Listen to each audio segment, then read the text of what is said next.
Welcome to Southeast Sports Net. Hi, I'm Joey McWilliams. Joining me on the summit today is Chris Chambers, who has been hired to be the inaugural football coach for the University of Fort Lauderdale. Coach, you've been there for about a month and a half now. Can you give us an overview of the program as it stands today? Yeah, and this is kind of inaugural, but kind of not because there was a semblance of a team the last couple years, and but they were playing some prep schools and stuff, so they were kind of building from there on up. And I just got this tremendous opportunity. It wasn't nothing that I was looking to. I was coaching high school here in South Florida, as you know, that's a big deal. And I was on my way actually to one of the best high schools in the country, St. Thomas Aquinas. I was signed, sealed, and delivered to come over there, but the delivery didn't happen. I got a call from the University of Fort Lauderdale, the VP, somebody who was meeting with the VP, threw my name in a hat. I spoke to him, I met him, I thought about it over the weekend, and I took the job that Monday. So it happened really, really fast. It was something that fell in my lap. It definitely was a God-given type situation. I didn't force anything. This was just the road and the path that was given for me, and the challenge is unbelievable. It's something that I needed actually in my life. Working, with other people or helping other people build their businesses. It gets to a certain point where you kind of want to start doing your own thing again. And, coming out of the NFL, I own my own sports performance facility for several years. And I had a chance to build that program up with youth, high school, pro prospects. Even some of the pros came by there, and it was a great community type situation. I made an impact, myself and my staff, over thousands of people who had, goals and aspirations to be successful. And that filled me up pretty good. But that business fluctuated. And then I had this opportunity come up where I can make an even bigger impact in the community and help student athletes, where we know, a lot of vulnerability, goes on from that transition to high school to college and to the real world. And no better person to talk about the good, the bad, the ugly, the trials, the tribulations, everything that they're going to go from, be able to see throughout their life cycle. I've even done or know people who have done it. So I am a tremendous resource when it comes to that. And now I'm able to take all these relationships, all these contacts, all this passion, and put it into this program and build it up. And it starts with, having the right people around us. As you know, you mentioned Chris Maple, our SID guy, our sports information guy. He has his job, his responsibility. Our assistant athletic directors have their jobs and responsibility. And the school is looking for the football program to help build the athletic department. It's just simple as that, just like anywhere else. The football program, high school, college, it builds the community. It builds everything around the school. And I'm okay with that. I don't mind being a leader, and I don't mind putting that on my shoulders and be able to do something special with it, and hopefully leave a legacy here at the University of Fort Lauderdale, which is an outstanding name by itself. Yeah, the football program, doesn't matter what level it is. It's almost always going to be that marquee program. I appreciate your broad perspective as to how you see your role as a coach, and also dealing with each one of those players individually, and what how the changes and what's going on in their lives and how you can best influence them.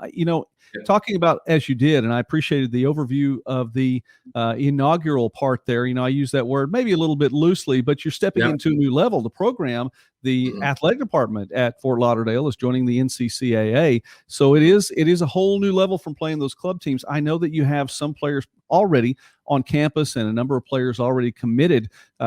In the last month or a month and a half, have you had a chance to get a feel for some of those players? Yeah, so I was given a recruiting list. The recruiting list had 70, 80 players on there. Obviously, it was the old coaches and the coaching staff recruiting list. So I got to believe they have the same list. And I'm sure they're re-recruiting the kids to other places. But I got a hold of it myself. I contact all of those kids who were on the list and just asked them were they still interested in being a part of the university. There was also another group of kids who were actually here on the roster. This roster, as I'm learning more and more, they actually have a lot of talent. They've had a lot of talent over the years because of the name, because of the area, but fell short on the execution part of it. And so, I'm going back to the older players and say, listen, This is a fresh new start for everybody. You guys are going to get the opportunity to be successful. We're going to put the right people in place. We're going to have the right training facility. We're going to play at a stadium. I have new uniforms. Usually, the uniform alone to get a couple people by itself. So that we're going to look good. And I'm going to surround you around the right folks to help you succeed. On the field and off the field, academically and athletically. And that's my pitch to some of the guys who lean about coming back to the school. And then you have the whole fresh crop of people that come through after I was hired, that heard I was hired, coaches and players, which is another 40 or 50. Now, I have not seen any of these people in person. All right. So that's the part that's very gaudy for me, because it's like we have all these leads, but I got to convert them to, actual, students. And then at the same time, I have to evaluate them as football players, because we don't want to be turning away too many people, because we want the academic part. We definitely want the admits to the school. That's how the school builds. At the same time, we want to give everybody an opportunity to play. And, what that number is, I have no idea. My goal is to have around 75 players and to be able to address, at least 50 of them. Each and every week, so that's my first goal, to be able to do that. And but this weekend we have a showcase coming up. We have an orientation on Friday, and what the orientation is going to do is going to be to introduce you to the school. But we're going to go to the training facility that we most likely be training at. Because we're a small school and we're a community school, we don't have a training facility right here on campus. Do we have the space to build it? Absolutely, we have the space to build it. But right now, currently, we do not have it. And for me being a fall sports, I'm up against it, So I got to make sure we have some type of summer program, because, once again, Joey, we didn't have winter, all right, conditioning. That's when you get more explosive. You get in the weight room, you get conditioned, and then you have spring, when you kind of start honing in on your skills and you start working together as a team. And then, you have your summer workout. So we don't have those two components. So we got to have a strong push in the summer, in July, and then we'll have a training camp in August for 3 to 4 weeks. And first game versus Southeastern Fire that went like 58-0 at some point in their tenure. Seems like they got a good thing up there. And we got the opportunity to play, and we're going to go out there and do our best, and we're going to put the best guys on the field, and we're going to compete. Yeah, I do want to ask you about that Southeastern game on the roster here in just a moment. We're here on Southeast Sportsnet. Please do consider subscribing to the channel. We would appreciate that. As we're visiting with Chris Chambers, who is a former NFL player as well, played for about a decade in the NFL with the Chargers, with the Chiefs, but most of that time was with the team that drafted you, the Miami Dolphins. So having spent some time in that area, Fort Lauderdale's right there in the vicinity. I mean, the overall picture, do you feel like you already have a lay for the land well enough to know what you need, as you were talking about with those facilities, and where some are already, but also when it comes to recruiting? I mean, the South Florida area there is a hotbed for football talent. It is a huge hotbed. We have our COVID year. You know how that went. So you got a lot of people in the portal. You have a lot of kids that should have got scholarships that unfortunately is not going to get scholarships. I'm telling a lot of those kids, like, listen, come to the University of Fort Lauderdale. We'll give you a soft landing, all right, and give you a chance to play this year if you don't get a chance to go D1 or these other schools that they're aspiring to go to. So the pot is extremely big down here in South Florida. The great thing about it, I was at University School a couple years ago, which is one of the better schools in the area, a top 10 state team, which has the number one wide receiver in the country, Brandon Ennis. I got a chance to work with him for 2 years, so I'm pretty proud about that. And him being a 5-star kid, because you don't get 5 stars a lot. 5 stars is a major situation. So to be able to work with him was great. My teammates are coaches down here. So my teammates, Jason Taylor, who's a Hall of Famer, is the coach at St. Thomas Aquinas. Patrick Surtain, once again, borderline Hall of Famer, had a great pro career. His son is actually Patrick Surtain of Alabama, just got drafted in the top 10 pick.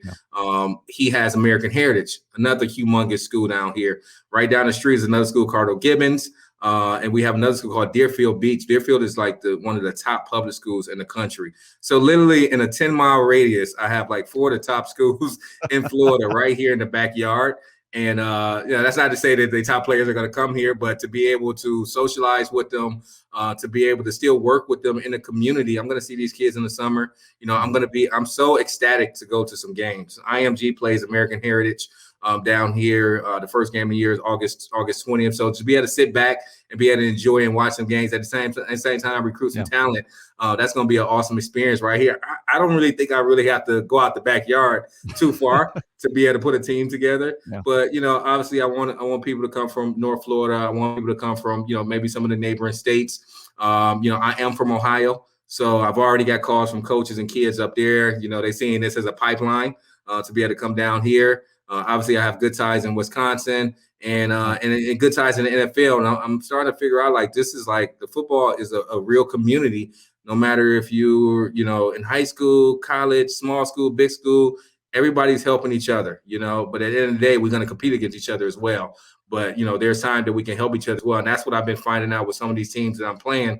Some of these coaches, some of these ADs that have been in these schools for years are starting to help me out a little bit. Why don't you try this travel agency? Or, why don't you try to do this? Or, that didn't work for us. This worked better for us. So I'm starting to get all of that. And then I'm going to surround myself, hopefully, around some good coaches.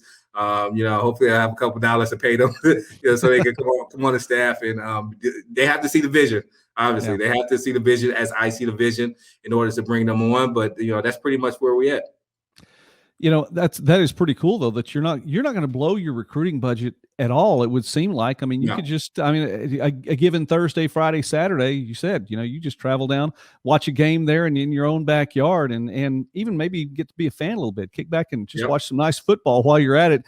Of course, obviously doing your recruiting job and taking some mental notes along the way, but I'm sure you do that at any point in time. Coach, one of the things about Fort Lauderdale, I'm going to read something from the homepage in the University of Fort Lauderdale. It says, we're educating 21st century leaders to reach and restore the world for Jesus Christ. Talk about what that means to you. That's huge. I've always asked, to be closer to God, to be able to do things the right way, and, to be able to have the faith part of the situation and football together. It's man, this is a match made in heaven to really be able to, speak of the word, be able to carry out the vision of and the mission of the school that you just read, and that's why they've been around since 1995. All right. This is a school is ran by a church called the Faith Center that has 10,000 members. 10,000 members. All right. It's one of the largest Black Caribbean churches in the country. All right. And, the Bishop Fernandez, who is also the chancellor of the school, is around. And it's just a feel good, man, when you're around certain fellowships and you know how people are, you know how they talk. And, we pray before each meeting. We have chapel every single week. And so now I have to take these tools and these things that I'm learning from there, and then I got to bring them to our team, because I want our team to be able to go to chapel every week. I want our team to be able to pray together when we're on the field, before or after practice, before or after games. I want the guys to feel comfortable about the situation, being able to talk about, certain things in their life and stuff like that. That is the crutch of everything. And I want to be able to carry that out the right way, and in a fashion that represents, everything about the school, about the church, and everything that we're going to do moving forward, for sure. Well, Coach, I feel like you are just on the right path and the right track to do that, and I wish you well in all of those facets of your job. One last question, then, and we talked about it briefly. Southeastern the Fire for over in Lakeland. That's your opening game on the schedule, August 28th, as you head over to Lakeland to play in that game. I know that the schedule's about to be released. It's pretty close, fine-tuning some things, but I've seen some of the names on that schedule, and it is not easy by any stretch of the imagination. You have some NCAA Division II schools, NAI schools. Matter of fact, a couple of them on the schedule from the NCAA Division II have won national championships, Coach, within the last 5 years. Yes. So, it's a challenging schedule, and that's a major understatement. What do you hope to see from this season? Yeah, definitely diving in head first, which I'm okay with that. I'm used to doing it. I'm not the one playing out there. That's the thing. It's a little bit different. When you're on the other side. But we got to prepare them. I want us to be competitive. I always love tough, smart, passionate football players. Like if you have toughness and you're smart, whether your athletic ability, we can help develop that. But I want to always have. I obviously say this to have heart and to never lose heart. Like always have heart in everything you do. Always never give up. Never give up. If you look at my professional career, I've never been a big rah-rah guy. I've never been a big talker. I've always played with a lot of confidence and always left everything on the field, everything. So each game I have really no regrets. Obviously, there's certain things that I wish I can do better here and there, but I've always played balls to the wall every single time, and I want our team to be able to do that, depending on whatever talent we have. Now, I'm hoping to have some at least some great skill players, that we can put the ball in the hand and they can do some things with. But a lot of that is remain to be seen. And once again, when you're a smaller school, you got to understand that, and notice that, a lot of teams are not going to come to us. We're going to have to travel. They're going to give us some guaranteed money, going to help us pay for some trips.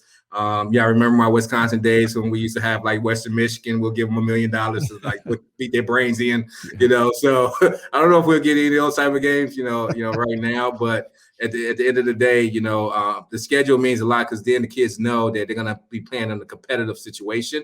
And, like I said, I didn't know a lot of these teams. Okay, so that was another thing. When I was like, we're gonna go play Southeastern. What? There is that. West Florida. What? There. I'm like, I don't even really. I've never seen them. So what you want me to do? I'm used to watching Big Ten football and pro football. I had no idea there was even this many schools in this country. I had no idea. So we're just gonna go out there and put our best foot forward, and we're gonna give everybody an opportunity to get on the field. Ones that definitely deserve it. All right, Coach. Well, success to you. We are going to be watching. We're going to be following along here at Southeast Sportsnet, and it should be fun. So I wish you the best, and success to you all, not only this season, but in the future as you build this program into the quality organization and quality program that I know you hope it would be. Coach Chris Chambers, thank you so much for taking time with us today here on the Summit. Thanks. Appreciate it, Joey. Thanks for having me.